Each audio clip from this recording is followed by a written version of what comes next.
দুঃখ আমায় কেন দিলি তুই তো এমন এ কালু কোন কাছদারে এ ধারে কাবিলা কালু বসছি রে একটা যেই বেরিয়ে লেগা। আরে কালু, তোর মাকে তোর মুখে মধু ফধু কিছুই দেয়নি? তোর মুখে এত ভাষা, এত গায়। হাইরে শুয়ারের বাচ্চা, তোর মাকে তুকে তো বেলায় পরে মারকে মুখে মাখায়নি। ইয়ার সাথে কথা বলাই ভুল হবে, তার মুখে ধাই গা। কাবিল, কালু, এ ভাই। হ্যাঁ ভাই বলো। ভাই কালুকে চিনো? কালু 2 লাখ টাকা নুন লিয়েছে। কালুর বাড়িটা কোথায়?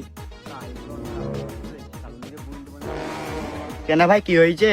ওকে 6 মাস থেকে খুঁজেই পেছিনি, ফোন করেও পেছিনি। কালু আমার সাথে 2 লাখ টাকা নুন লিয়েছে জানো। তুমি ভাই কালুর কাছে যেও না, ও সবার সাথে লোন লিয়েছে, ওর ছেলেটাই খারাপ। তাই তো হইলো গো ভাই, তাইলে এবার বাইর যেতে হবে, বাইর যেয়ে ভাবতে হবে।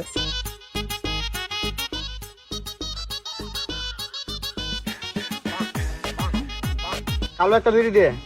এদা লে বড় আর একটা ফকির চুদা চলে এসেছে। না মানে একটা বিড়ি চাইতে এসেছিলাম। একটাই বিড়ি আছে, তোর পুকটিতে গুজিলে তোর পুকটিটা ঠান্ডা হয়ে যাবে। কথাই কথা গাল কেন রে মানা? ওগো আমার হ্যান্ডেল মুখো তোমাকে আমি দেখতে গাইছিলাম নাকি? তো মুখ না কুতুববি না, শুধু মুখে গাইলে বেড়ায়। ওগো আমার হ্যান্ডেল মুখো তোমার মুখে ভয় দেবো, আমার লাডু দিবো। আমার মাথাটা বেশি গরম করাইসনি, না হলে 1 ইঞ্চির বাড়ি মেরে করে দেবো ঠান্ডা। আপনি বুকা চুদা যা এখানে নে। এ শোন শোন, তোর লেগে একটা সাইডি আছে। কি শায়রি বলবি বল দেখি শুনে। আম গাছে আম ধরে তেঁতুল গাছে ভূত, আম গাছে আম ধরে তেঁতুল গাছে ভূত। এর মতন কুকুর চুদা, ডাইনোসর চুদা, বুকা চুদা আমার কাছে জানা না আসো। চল এখানে নে বুকা চুদা।